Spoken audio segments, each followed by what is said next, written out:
Hello guys, good evening mayam kamay to birige mayam nongai biri bro ko ngasigi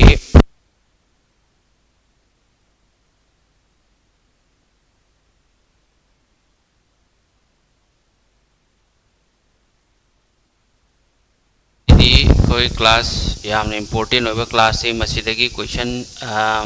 coding decoding lagi laktre habida question ahum natraga mari di lakani bako mayam aigi voice amasung screen se clear oibra amtang habiro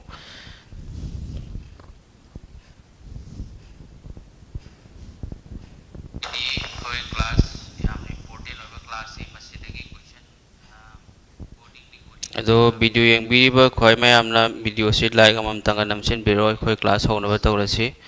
mayam ko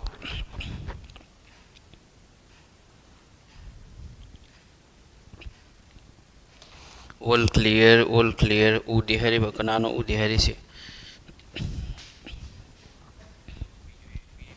amta udre sidi karigina udre se urakani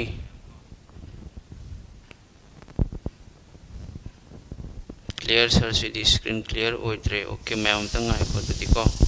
screen clear oide hari dum ta ai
mayam tanga ayu ko mai ko mayam se kaino chapi ba video se karigino hangde mayam se screen se yabra yadram tang khangalo natradi ai re tawrake natradi yaroi dori handra maka re live tawrake bako chappa laikre